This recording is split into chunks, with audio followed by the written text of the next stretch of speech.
Guys, and here we are at the Mood House once again. We are officially in, actually I think Sunday is the first week of Advent. It's, because Thanksgiving was kind of a week early this year, and usually the following Sunday is, you guys are, anyway, I like the Advent season. I like the weeks of the Advent season, but I'm just kind of rambling here. We are looking at, I got a big surprise for you today. So we'll move on now. Look at all this section we have left. And I'm not going to promise, but I am really going to work hard to wrap this up. We are week 26. I'm going to try to wrap this up in 30 weeks total. 30 is a good number. So we got all this to cover in 4 weeks. And I think 30 more, I think. Thank you. No, 30 total. 30 total. And then, right near after the first of the year, we're going to look at, we're going to start our study in the Gospel of John. So, and John White is pressuring me here. So this is, I'm really starting to feel guilty about how long this whole thing has gone on. So it just takes me a while. Well, what we've looked at is this key time in Jacob's life. Chapters 32 and 33, I think, are pivotal, in my opinion. And what we're exploring is the question of what is this transformation all about? This wrestling with the angel of the Lord, and what I have derived out of it, and it's based on our discussions and so forth, is that I see in chapters 32 and 33 a process that Jacob went through. First, in the early verses of chapter 32, he woke up to his separateness. And I would like to suggest that in a man's life, there's a time, generally later rather than earlier, that he wakes up and he says, gee, I have really got some issues to deal with. And so that's the waking up. And illustrated by when he reaches out to his brother. Then the bulk of chapter 32 is the wrestling with the angel of the Lord, and that's where he actually engages this separateness. He's separate, he doesn't even know it, he wakes up to that separateness, but then there's some real soulish type of work that has to be done, and illustrated by this story of this wrestling man. So he engages his separateness. And he comes out the other side, and kind of prophetic here, he's renamed Israel, and it's the idea of prevailing. So I'm using that word here. And then in chapter 33 is where we see him demonstrating this. And again, this is all from my opinion. Demonstrating this where when he meets his brother, he is seeking and receiving grace. And I believe that is the primary indicator of transformation taking place. Our ability to seek and to receive grace. I think everything within us as a human being is saying, no, I'll do it my way. But when we can actually admit our weaknesses, like we saw in the the video clip the last couple weeks, illustrated by Prince Philip. So anyway, that's all review. And then just to remind you, you were here, okay? And now here's the grand surprise. You are now here. Look at there. You got a thumb. Come on, guys. I know it's early. But what we're going to be looking at now in these last few weeks is this idea of descent. And of course, you think about, God, what's with this downward arrow? What does this mean? Well, I think it means what the downward arrow is representing the downwardness of the arrow. Not bad, but the ability to release control. Here, this is all about growing and becoming. This first part of life, you get beat up in this next section of life, and now, most of us in this room are in this area here, and it's the idea of letting go of control, and it's directly correlated to what we've looked at right here. Yep. So that's a graphic. What would you label that vertical graph? Control or perception of control? Which one? What you have there is a graph. Yeah, is this, okay, this ascent, Well, and then descent. what would you label that vertical element of that graph? Time Oh, is good. obviously the horizontal one. Acquiring, becoming, building, acquiring. That's what I would. Okay. Yeah, that's a great question. I don't think it's necessarily control, but Okay. control is part of it. And I think the thing we learn as we age is that, and I think what we're called to in Christ is release control. So, Okay. so That's a- anyway, good question. So where I'd like to start with these, and the way we're gonna, let me just back up. The way we're gonna look at these next few weeks, adding up to week 30, is we're gonna do kind of an introduction today and tie what we've learned into where we're going the next few weeks. And then I've divided the last from chapters 34 through 50 verse 13. That's the section we're going to be looking at, but I've divided it into three pieces, part A, part B, part C. And I'll create an activity for us in each one of those, and we'll move through that. And we're actually kind of setting the basis of that today, what we'll be looking at of these examples of Jacob. And it's just fascinating stuff as we look at him and how he reacts in certain situations. We got a lot of life left, and we'll look at that in light of chapters 32 and 33. Can I ask a question? Yeah. Israel, the name, I understand there's some difference between the name. We know it means struggles or struggles with God, Yeah. but does it mean overcomes or is overcome, or are both meanings? Well, that's a implicit in it? great question. Yeah. That's not Yeah. clear. Yeah, well, it is to me, I think allowing himself to be overcome. And that's, see, because that's the whole idea of overcoming separateness. Is this, and I'm going to talk a little bit more about this. You know, I use this word a lot, and you guys, man, what's he talking about? So, commonly held belief. This is where we're going to start. And this is, you know, so I had fun with this. You know, we got this, and I'm not saying everybody, but this is the growth curve. And we start out as a baby Christian. We have this midlife and loop-de-loops in our life, and we're maturing Christian, and then we become a transformed Christian. Now, this group is of the maturity level that you know that this is not biblical, because in the idea of it is that in Christ we have been transformed. We are being transformed, and we will be transformed, you know, and we will be fully transformed. When we transition over, there's a transformational element that will be completed, but we are in the process of being transformed. However, now we know that theologically, we know that is our formal belief. However, if we were to go around and ask each of you in this room, including myself, are you transformed? Yeah. Are you transformed yet? We tend to underestimate, underrate where we are in this whole process. You know, we still use the language, oh, he's a really good Christian. Well, what the heck is that, you know? We tend to evaluate, and we would each put ourselves on this somewhere because of our separateness. We have a natural propensity as human beings, and especially as men, is to compare and to compete with each other. And if this guy's doing this, then I then evaluate where I am in relation to that. I mean, it's just part of our human nature. Mike, did you? I was just going to say, actually, that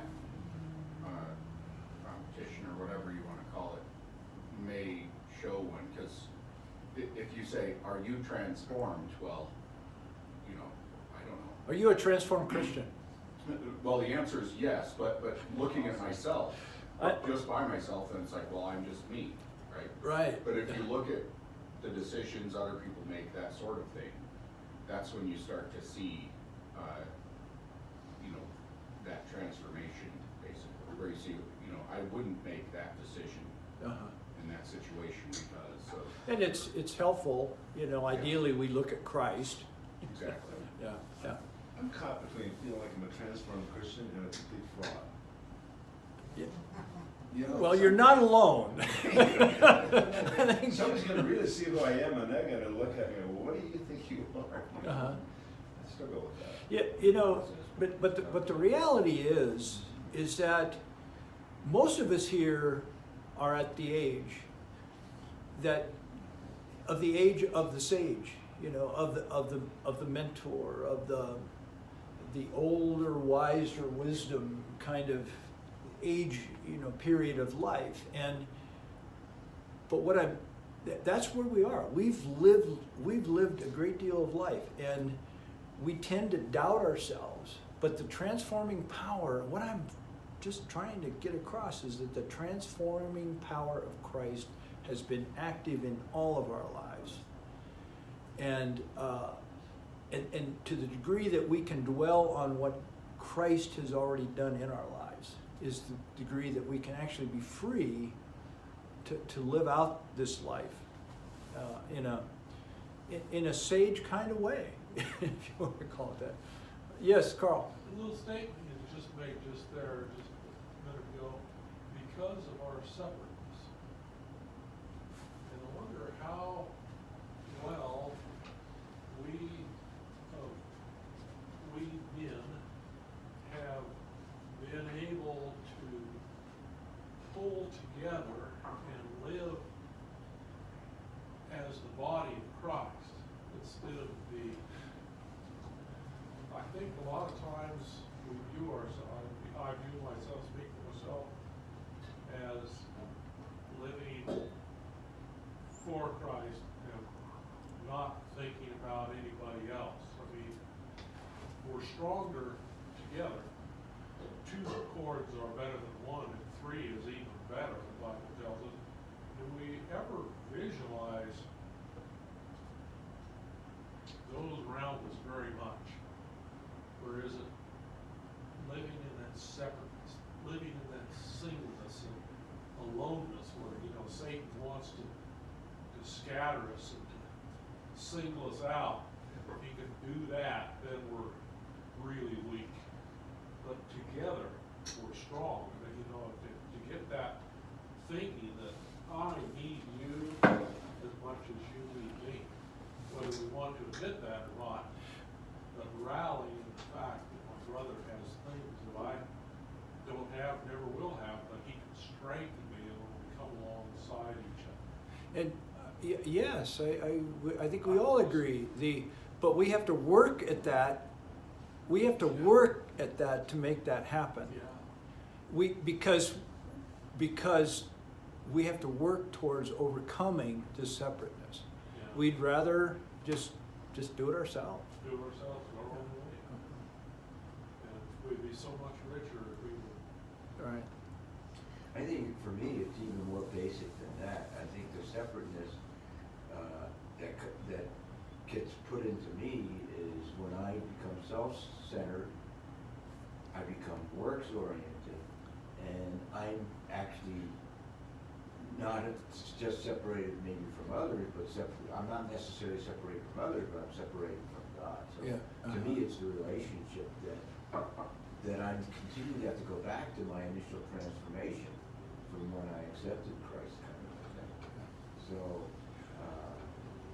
you know, so the whole thing there in terms of a baby Christian, my feeling was my transformation back then was much more radical and much more impactful on my life than it is now as I've, you know, become a maturing type of Christian. Yeah. Well, thanks for those comments. Let's move on.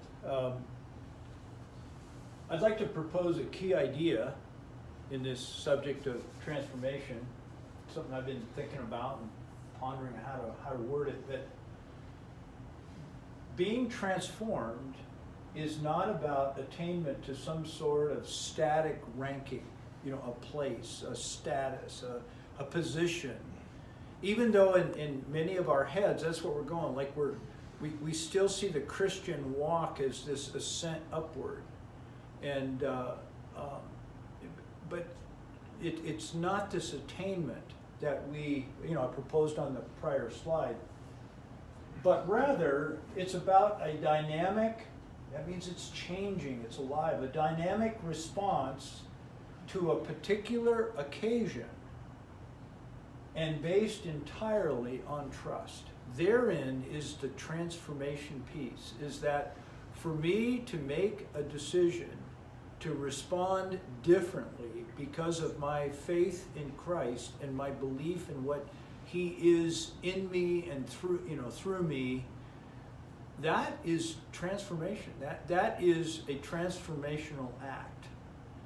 And occasion by occasion, we choose. We choose to either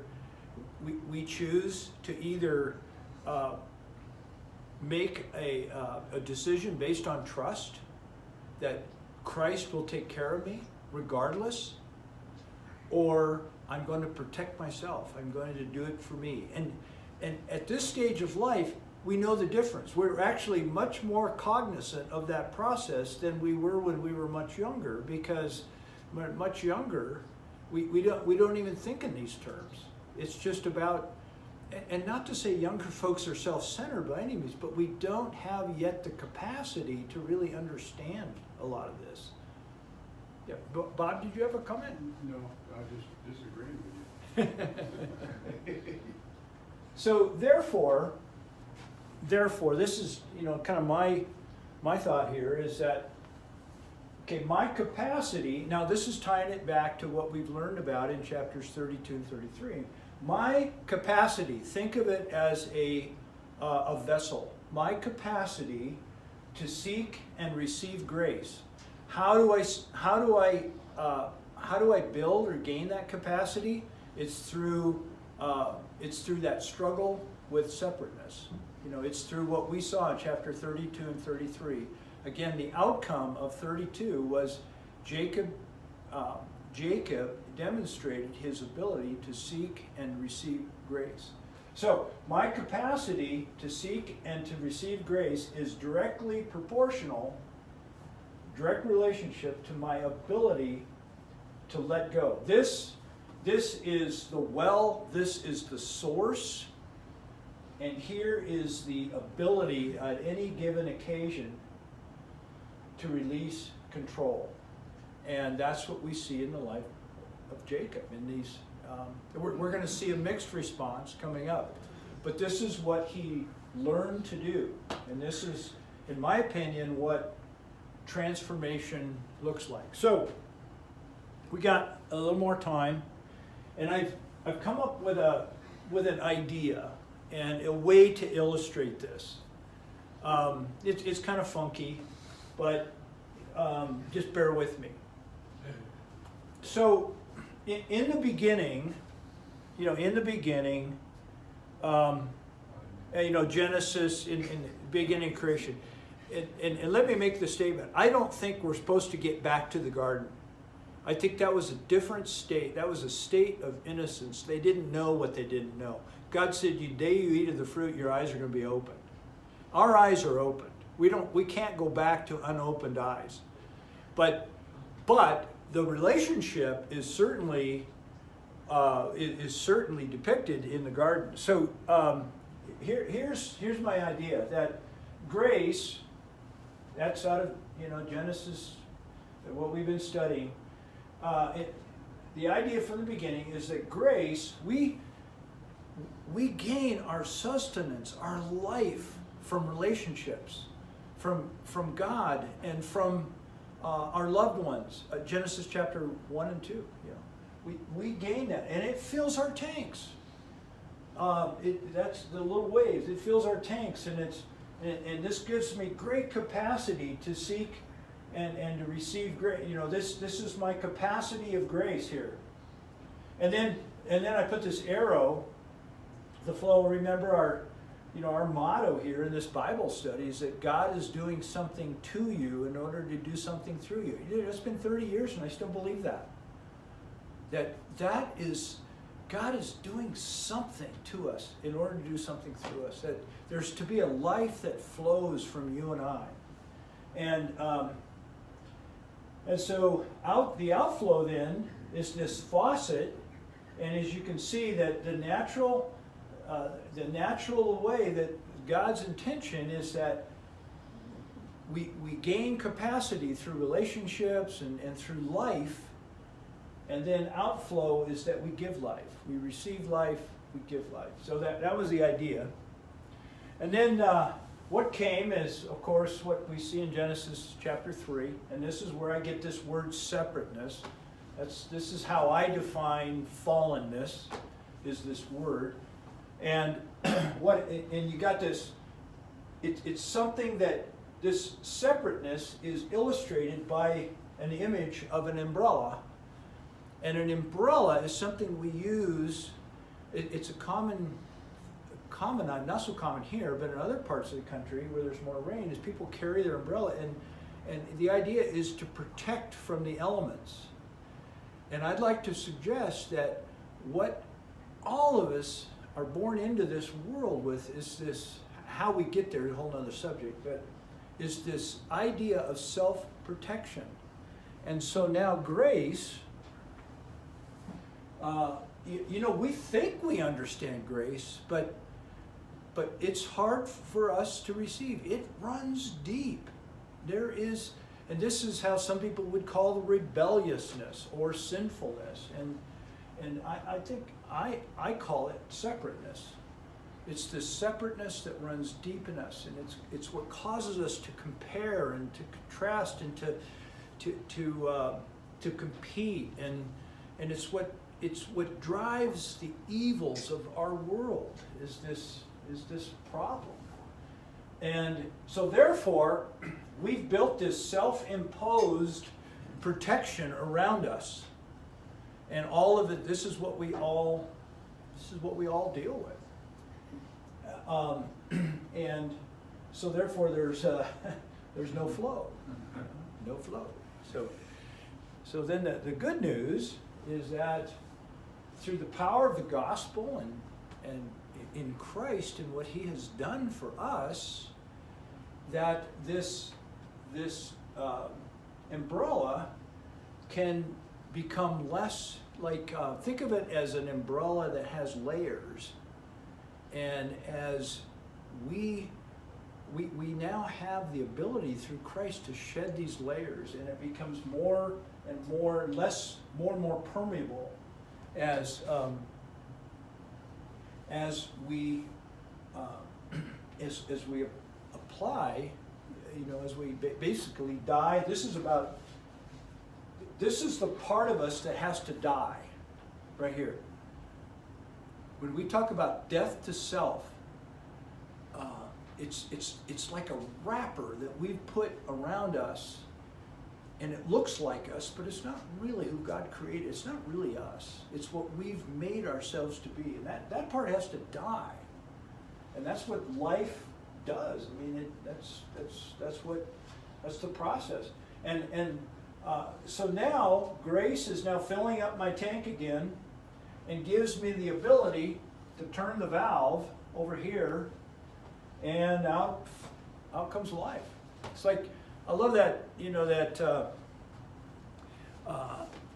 saying by John Wimber when he was in probably his 50s, very successful in ministry, founder of the Vineyard Movement. And he was so just down and depleted. His well was empty. I mean, his capacity. And he felt the Lord come to him one evening and said, John, I've seen your ministry, very successful and so forth, but now let me show you mine. Boy, that's what I want. Isn't that what you want? Where Christ is actually, living through us. And so we're filled, and so we can give. And but it's a decision. I mean, it's a moment by moment decision. It's something that if we have no capacity here, there is no way that we're gonna operate that valve, because I have nothing to give. But if I have capacity here, then it's just natural. So capacity and ability, yes. Well, two things coming up. That umbrella, the strength of that umbrella is the strength of your perceived or maybe real independence. So when Jesus Yeah. comes to the Sermon on the Mount, says, "Blessed are the spirits of the broken, blessed are the poor, blessed Yes. are the people." They already knew they had a crappy umbrella. Right. So That's why they're blessed. they're blessed. It's going to flow to them. Uh-huh. But we have. That's a great, yeah. Well, the next step is, and this is one that always bothered me, is when you get to the 5th chapter of James, and this is written to Christians, and it goes, "Weep and howl, you rich people, in your wages and stuff." I mean, he's calling them to come to the point where Jacob's at. Says, if you don't recognize this, you're not going to get what I Right. have for you. Right. And it's a pretty confrontational, challenging couple passages here. I'm not going to read of it. You Yeah. know them. Weep, howl, the labors of your salaries. You've done this, you've done that. You're rich, but here's how you got it. It's corroded. He's trying to rip the umbrella off the Yeah. people who feel secure. You really have tied in, Bill, with the idea, that's what I'm hoping we all get, is this idea of this umbrella. Jesus' words to the rich young ruler, how hard it is, because your umbrella's thick. Yeah, you got a good umbrella. Yeah, you got a good umbrella, that's a problem. You know, Jesus said, the physician, oh, geez, now I screwed it up. They that are well do not need a physician, but those who are sick. Yeah, you know, if you're well, if you got a strong umbrella, what? Hey, I don't You don't need me. And what I'm proposing is that we can live a great amount of our Christian life, even though we wouldn't say that, we're living like that. You know, we're living our life in a religious context, but with a strong umbrella. And I think we all go through that. That's my opinion. So anyway, that's what this is all about. And thank you for that. You know that your words, because it's really get that idea.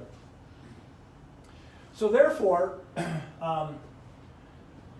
this is the last picture. Is that therefore going back to my first slide, my capacity to seek and receive grace over here is directly proportional to my ability to let go. So where do I need to work? You know, this would be action ministry or you know, outflow. You know, we work here by letting go. It's about trust, isn't it? I mean, that's Yeah, it's, trust. yeah. Well, yeah, but if you want to trust, this isn't called for everybody, but the rich young ruler comes to him and he says, "What do I need to do?" He said, "Get rid of your riches. Throw that umbrella in the trash." And I follow can't me." do that. Yeah, I know. can't do Are that. you kidding me? Yeah. You know, Yeah. my umbrella's important. Right, yeah. But there, you've got the idea. So just we've got about 10 minutes left. And at your tables, and I'll join this table here, is at your tables, let's just talk about, grace and release. You know, grace is our ability to seek and to receive, receiving here, and then releasing control. So, you know, receiving grace and releasing control. At your tables, talk about these two words and how you have experienced each, you know, in your life. So we'll leave that there, and then, you know, next week we're going to be looking at the text. We'll look next week at part A, and then part B, and part C, and then, you know, then we'll probably have 1 week to wrap up. So, all right, let's do that.